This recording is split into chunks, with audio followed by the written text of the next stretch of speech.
আসসালামু আলাইকুম প্রিয় শিক্ষার্থী, আশা করি আপনারা সকলে অনেক ভালো আছেন। আমরা প্যানাসিয়া পাবলিকেশনসের পক্ষ থেকে টেক্সট প্যানাসিয়ার জন্য আরও একটি ক্লাস নিয়ে আপনাদের সামনে আজকে উপস্থিত হয়েছি। আজকে আমরা পড়ব টেক্সট আপনাদের ইন্টারমিডিয়েট যে টেক্সট বই আছে ইউনিট 9-এর লেসন 1। এই প্যাসেজটা থেকে আমরা দেখব প্যাসেজটা থেকে কেমন কোশ্চেন হয় এবং এই কোশ্চেনগুলো আমরা কিভাবে পড়ব। টেক্সট প্যানাসিয়া বইয়ে এই প্রত্যেকটা প্যাসেজটাকে কি করা হয়েছে, ভেঙে ভেঙে অনুবাদ করে দেওয়া হয়েছে। তো আমরা মূল প্যাসেজটা এখানে নিয়েছি, আপনারা বইয়ের মধ্যে যেটা দেখতে পাবেন যে প্যাসেজটাকে ভেঙে ভেঙে ভেঙে সুন্দর করে অনুবাদ দেওয়া হয়েছে। তো আমরা একটা প্যাসেজ কিভাবে পড়ব, সাধারণত পুরা টেক্সট বই অনেকে কি করে প্যাসেজগুলো মুখস্থ করতে যায়, কেউ কেউ হচ্ছে সকল ইনফরমেশন মুখস্থ করতে যায়। না, এটা করা যাবে না। ওকে, তো একটা প্যাসেজ কীভাবে পড়বো দেখেন, আমরা দেখতেছি conflict can be described as a disagreement among individuals and groups. দেখেন এখানে কনফ্লিক্টটা কি, এখানে কনফ্লিক্টটা হচ্ছে সাবজেক্ট এই বাক্যে, তাই না? ওকে, তাহলে ক্যান বি, এই যে আমরা জানি can be, should B, might be, এগুলোর পরে সাধারণত কি হয়, বি এর পরে V3 হয়। দেখেন V3 হয়েছে। অ্যাজ এ ডিসএগ্রিমেন্ট মানে মতানৈক্য, অ্যামাং ইম্পর্টেন্ট একটা প্রিপোজিশন। অ্যামাং কোথায় বসে, যখন কোনো কিছু একাধিক মানুষের মধ্যে হয় বা দুইয়ের অধিকের মধ্যে কোনো কিছু হয়, তখন সেটাকে আমরা কি বলে থাকি, অ্যামাং ব্যবহার করে থাকি। কিন্তু যদি কোনো কাজ দুইজনের মধ্যে সংগঠিত হয় তখন আমরা কি ব্যবহার করি, তখন ব্যবহার করি বিটুইন। তাহলে আমটি দুই ভাইয়ের মধ্যে ভাগ করে দাও, তাহলে distribute the mangoes, distribute the mango between the two brothers. দুইয়ের মধ্যে কোনো কিছু হলে সাধারণত অ্যামাং ব্যবহার করি আমরা, বিটুইন ব্যবহার করি। আর দুইয়ের অধিকের মধ্যে হলে সাধারণত অ্যামাং ব্যবহার করে থাকি। ওকে, তাহলে ডিসএগ্রিমেন্ট অ্যামাং ইন্ডিভিজুয়ালস মানে ব্যক্তিদের মধ্যে, তারপরে গ্রুপের মধ্যে মানে একাধিক ব্যক্তি একাধিক গ্রুপের মধ্যে যে মতানৈক্য হয়, এটাকে আমরা কনফ্লিক্ট হিসেবে কি করতে পারি, সংজ্ঞায়ন করতে পারি। Characterised by antagonism, very very important word. Antagonism মানে হচ্ছে শত্রুতা, অ্যান্ড ব্রুটালিটি, ব্রুটালিটি মানে কি, নিষ্ঠুরতা। এই দুটো কোন পার্টস অফ স্পিচ? দেখেন বাই হচ্ছে প্রিপোজিশন, এরপরে সাধারণত নাউন বসে। তাহলে অ্যান্টাগনিজম, এই যে কোনো শব্দের শেষে যদি ইজম থাকে ISM, তাহলে সেটা কি হয়, নাউন হয়। ব্রুটালিটি, এই যে ITY থাকলেও কিন্তু সেটাকে আমরা নাউন বলে ধরে নিই সাধারণত। দিস ইউজুয়ালি হ্যাপেন্স, এটা কখন ঘটে, when parties to the conflict, যখন সংঘর্ষে লিপ্ত পক্ষগুলো কি করে, cannot agree on a peaceful resolution. এই সংঘর্ষে লিপ্ত পক্ষগুলো যখন কি হয় না, অ্যাগ্রি অন, সম্মত হতে পারে না। দেখেন এখানে কিন্তু আমরা একটা অ্যাপ্রোপ্রিয়েট প্রিপোজিশন পাচ্ছি, অন এ পিসফুল রেজুলেশন, শান্তিপূর্ণ, পিসফুল মানে শান্তিপূর্ণ, রেজুলেশন মানে সমাধান। রেজুলেশন এটা কোন পার্টস অফ স্পিচ, নাউন। এটার ভার্ব কি, রিজলভ। রেজুলেশনের ভার্ব হচ্ছে resolve. Okay, of A contentious, সংঘাত মানে বিতর্কিত, কন্টেনশাস মানে বিতর্কিত। তাহলে তারা সমাধানে পৌঁছাতে পারে না, কি ব্যাপারে, অনেক কন্টেনশাস ইস্যু মানে হচ্ছে বিতর্কিত কোনো ব্যাপারে তারা যখন সমাধানে পৌঁছাতে পারে না, তখনই মূলত সংঘর্ষের শুরু হয়। এরপর দেখেন very often elements of conflict, হচ্ছে বেশিরভাগ সময় সংঘর্ষের উপাদানগুলো কি কি, such as opposing interest or needs মানে হচ্ছে বিরোধপূর্ণ স্বার্থ, তারপরে প্রয়োজন, মিসআন্ডারস্ট্যান্ডিং ভুল বোঝাবুঝি, তারপর স্ট্রেস অ্যান্ড ফ্রাস্ট্রেশন চাপ বা হতাশা, এরপর অ্যান্ড ল্যাক অফ কমিউনিকেশন মানে যোগাযোগের ঘাটতি, এগুলো কি করে, contribute to an escalation of hostility, এগুলো হচ্ছে শত্রুতা বৃদ্ধিতে কাজ করে। এসকালেশন মানে কি, বৃদ্ধি মানে কোনো কিছু বেড়ে যাওয়া, যেমন দেখেন, এই যে কোনো দুইটা দেশের মধ্যে যখন উত্তেজনা বৃদ্ধি পায় তখন বলে escalation of relationship of the two countries. আবার এই যে যুদ্ধ যখন হয় তখন আমরা সবসময় কী চাই বলেন তো? আমরা চাই ডিএসকেলেশন, মানে হচ্ছে এই যুদ্ধের এসকেলেশন মানে যেমন বেড়ে যাওয়া বা বৃদ্ধি, আর ডিএসকেলেশন মানে হচ্ছে কমে যাওয়া বা ব্যাপারটাকে কি, ডিএসকেলেশন বলতে যুদ্ধের সমাপ্তি চাই আমরা, এরকম বোঝাই। ওকে, তাহলে এসকেলেট থেকে এসকেলেশন মানে বৃদ্ধি, কোনো কিছুর বেড়ে যাওয়া। হস্টিলিটি মানে কি, এটা ইম্পর্টেন্ট ওয়ার্ড। হস্টিলিটি মানে হচ্ছে শত্রুতা। আরেকটা আছে হসপিটালিটি। হসপিটালিটি কিন্তু আবার অন্য মিনিংটাই। হসপিটালিটি মানে আতিথেয়তা, আর হস্টিলিটি মানে হচ্ছে শত্রুতা। However, not all conflicts leads to fight. বলতেছে যা হোক না কেন সকল সংঘর্ষ, সকল কনফ্লিক্ট কিসে যায় না, মানে যুদ্ধে পরিণত হয় না। And a third party intervention, তৃতীয় পক্ষের হস্তক্ষেপ ইন্টারভেনশন মানে হচ্ছে হস্তক্ষেপ, অফেন রিজলভ সমাধান করে দেয় এ কনফ্লিক্ট, মানে এই কনফ্লিক্টের সংঘাতটা যে থাকে অনেক সময় তৃতীয় পক্ষের হস্তক্ষেপে কি হতে পারে, এটা সমাধান হয়ে যেতে পারে। এখানে আমরা একটু আগে পড়লাম কিন্তু রেজুলেশন মানে কি, সমাধান। এই দেখেন এটার ভার্ব হচ্ছে রিজলভ মানে সমাধান করা। ইন্টারভেনশন মানে হচ্ছে হস্তক্ষেপ, এটা হচ্ছে নাউন। কিসের জন্য নাউন? এই যে সাধারণত TION থাকলে সেটাকে আমরা কি বলে থাকি, নাউন বলি। এটার ভার্ব কি, ইন্টারভেন। ওকে, এরপরে এটা নিয়ে আরও বিস্তারিত আছে। আপনারা এই প্যাসেজটাকে একদম ভেঙে ভেঙে আমি যেভাবে অনুবাদ করতেছি সেরকমভাবে অনুবাদ পাবেন হচ্ছে আমাদের টেক্সট প্যানাসিয়া বইয়ের একদম ডিটাচড মিনিং নামে যে সেকশনটা আছে এই সেকশনটাতে। আমরা সামনে যাই আরও। দেখেন এই যে causes and types of conflict, এই কনফ্লিক্টটাকে কয়েকটা ভাগে ভাগ করা হচ্ছে। একটা দৃষ্টিকোণ থেকে কনফ্লিক্ট হচ্ছে 3 প্রকার। কি কি? Economic conflict. দেখেন কনফ্লিক্ট বেসিকলি 3 টাইপস। কনফ্লিক্ট প্রধানত 3 প্রকার। ইকোনমিক কনফ্লিক্ট কি? খুব সহজ কথা, এই টাকা পয়সা অর্থ নিয়ে যে কনফ্লিক্টটাকে হচ্ছে, মানে অর্থনীতি নিয়ে যে কনফ্লিক্ট, যে সংঘাত, সেটাকে বলা হচ্ছে ইকোনমিক কনফ্লিক্ট।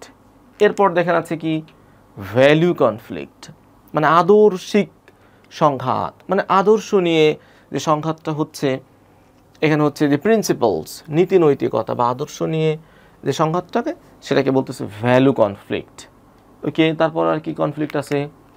পাওয়ার কনফ্লিক্ট, খুবই সহজ ব্যাপার, অর্থাৎ ক্ষমতা নিয়ে যে এই দ্বন্দ্ব সেটাকে সাধারণত কি বলা হয়? পাওয়ার কনফ্লিক্ট। ওকে, আরেকটা দৃষ্টিকোণ থেকে এই কনফ্লিক্ট হচ্ছে কত প্রকার? 4 প্রকার। একটা হচ্ছে ইন্টারপার্সোনাল কনফ্লিক্ট, অর্থাৎ ব্যক্তিতে যখন সংঘাত বাজে, একজন ব্যক্তির সাথে আরেকজন ব্যক্তির সংঘাত, এটাকে বলে ইন্টারপার্সোনাল কনফ্লিক্ট। এই যে this type of conflict refers to an antagonism মানে শত্রুতা বিটুইন 2 ইন্ডিভিজুয়ালস, দুইজন ব্যক্তির মধ্যে যে কনফ্লিক্ট সেটাকে বলে ইন্টারপার্সোনাল কনফ্লিক্ট। এরপরে দেখেন একই রকম কিন্তু একটু বানানোর পার্থক্য আছে। বা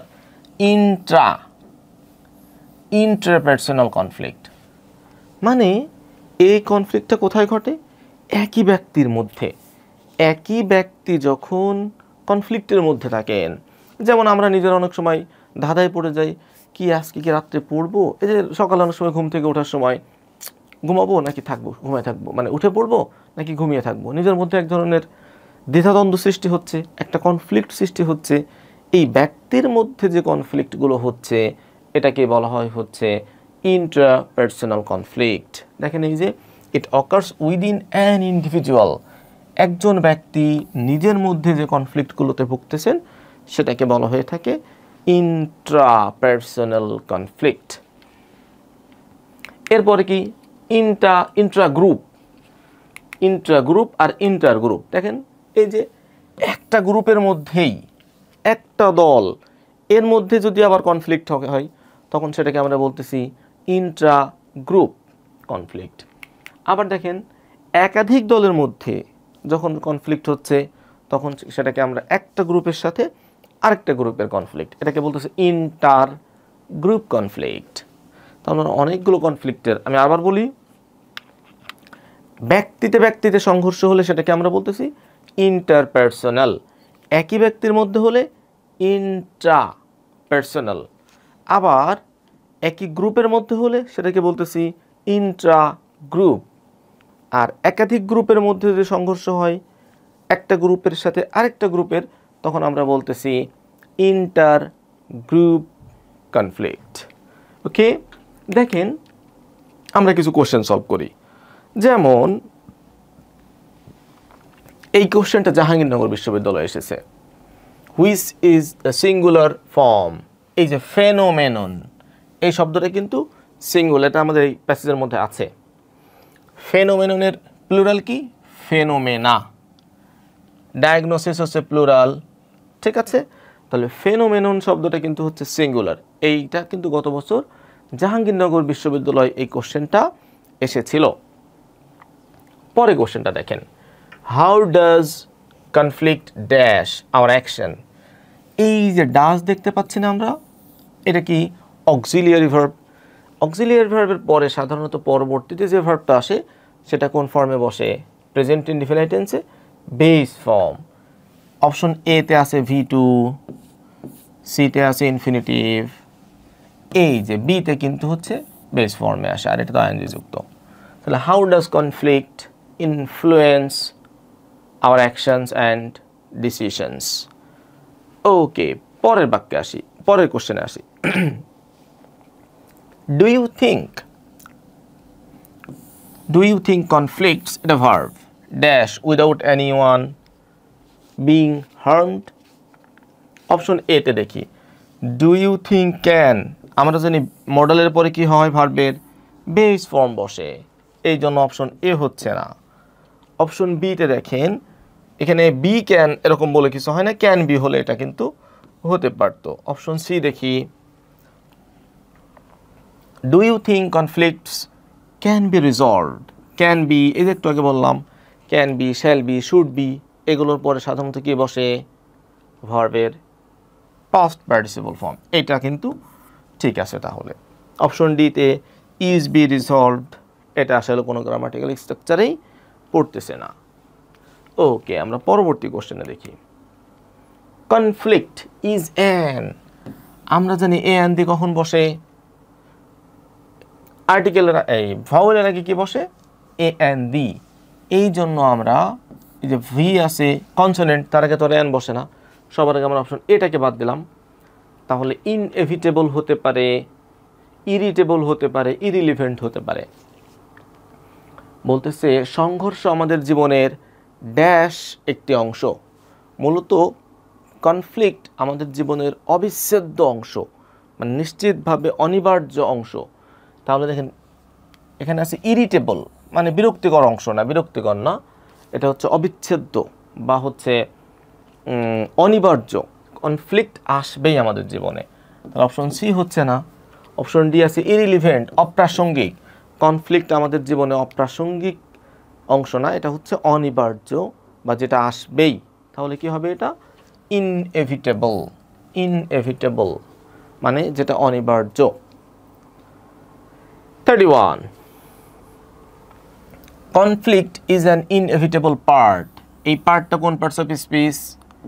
এটা হচ্ছে নাউন। নাউনের আগে যেই শব্দটা থাকে সাধারণত সেটাকে আমরা কি বলে থাকি? অ্যাডজেক্টিভ বলে থাকি। তার চেয়ে বড় কথা হলো কোনো শব্দের শেষে অ্যাবল থাকলে সেটা সাধারণত কোন পার্টস অফ স্পিচ হয়? অ্যাডজেক্টিভ হয়ে থাকে, তাই না? তাহলে কোনটা হবে এটা? এই যে adjective. What is the synonym of animosity?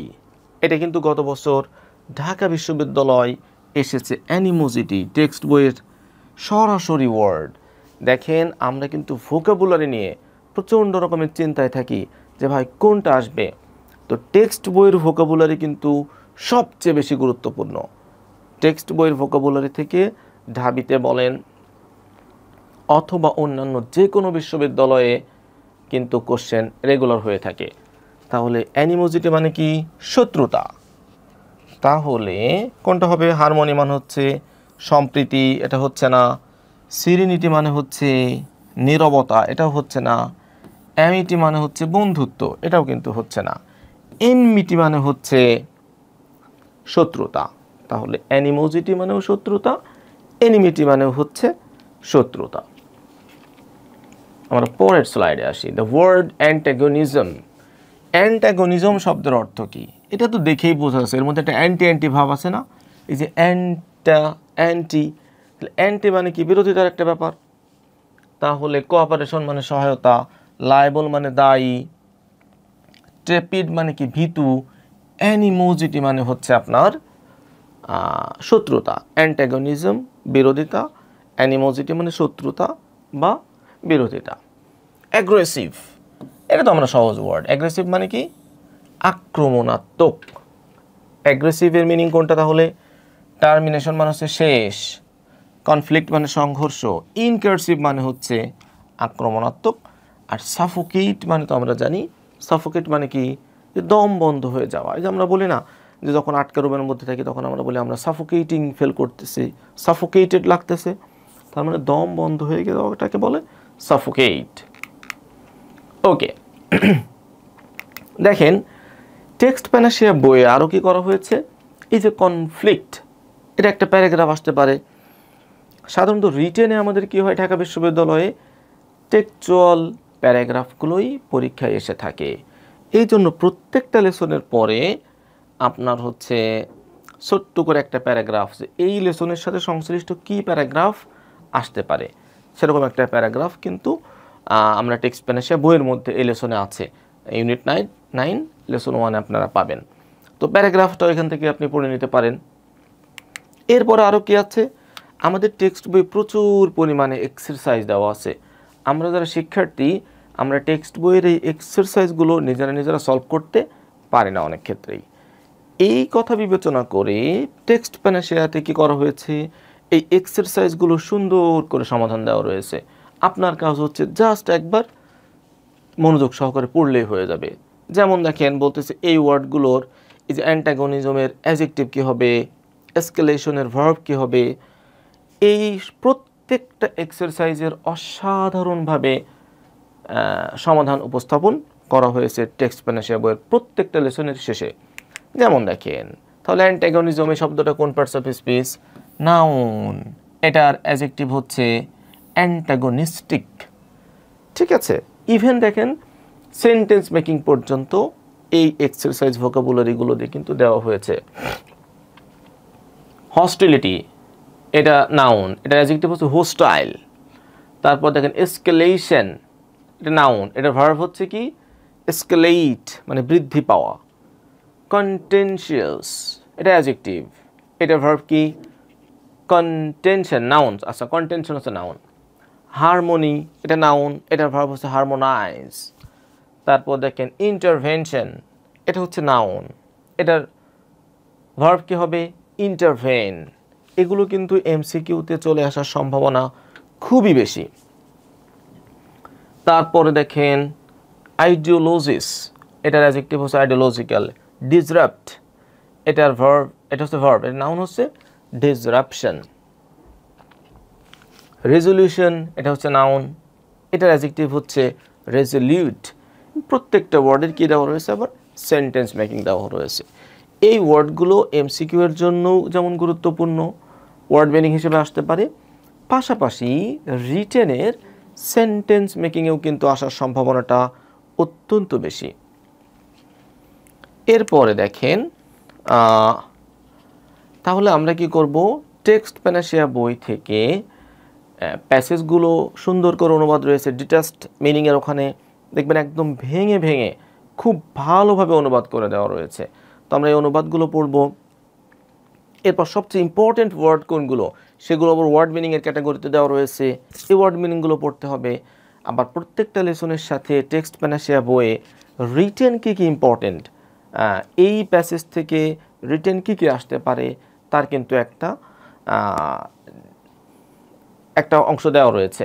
তো এটা যেমন গুরুত্বপূর্ণ, পাশাপাশি টেক্সচুয়াল প্রত্যেকটা এক্সারসাইজের সুন্দর করে সমাধান উপস্থাপন করা হয়েছে, যেই এক্সারসাইজগুলো থেকে রিটেনেও আসতে পারে, আবার এমসিকিউতে তো আসতেই পারে। তো সুপ্রিয় শিক্ষার্থীবৃন্দ, আপনারা যারা এখনও পর্যন্ত টেক্সট প্যানাসিয়া বইটি সংগ্রহ করেননি, সেটা আপনারা পার্শ্ববর্তী নিকটস্থ লাইব্রেরি থেকে সংগ্রহ করে নিন, অথবা অনলাইনে প্যানাসিয়া পাবলিকেশনসের অনলাইন পেজে আপনি, অথবা এই ক্লাসের কমেন্ট পেজে আপনি কমেন্ট করে খুব দ্রুততম সময়ে বইটি সংগ্রহ করুন। আমি আবারও বলতেছি, এই বইটা শুধুমাত্র বিশ্ববিদ্যালয় ভর্তিচ্ছুদের জন্য না। যারা এখন ইন্টারমিডিয়েট ফার্স্ট ইয়ারে আছেন অথবা সেকেন্ড ইয়ারে আছেন, আপনারা এখন থেকেই যদি টেক্সট বইটা খুব ভালোভাবে পড়ে রাখতে পারেন, তাহলে অ্যাডমিশন টেস্টে আপনার অনেকখানি পথ এগিয়ে থাকলো এখনই। পাশাপাশি টেক্সট বইটা ভালো করে পড়ার কারণে আপনি ইন্টারমিডিয়েটের যে পরীক্ষাগুলো হচ্ছে, আপনার বোর্ড পরীক্ষা বলেন বা কলেজের পরীক্ষাগুলোতেও ভালো পারফর্ম করতে পারতেছেন। পাশাপাশি অ্যাডমিশন টেস্টেও আপনি এক ধাপ এগিয়ে থাকলেন। অতএব এগিয়ে থাকার জন্য টেক্সট প্যানাসিয়া বইটি আজই সংগ্রহ করুন, এবং সেটা আপনার নিকটস্থ লাইব্রেরি থেকেও হতে পারে, অথবা অনলাইন থেকেও আপনি বইটি পেতে পারেন। সুপ্রিয় শিক্ষার্থী, আমরা আবারও অন্য কোনো একটা ক্লাসে আপনাদের সাথে আবার দেখা হবে। সেই পর্যন্ত সকলেই ভালো থাকুন, সুস্থ থাকুন। আসসালামু আলাইকুম।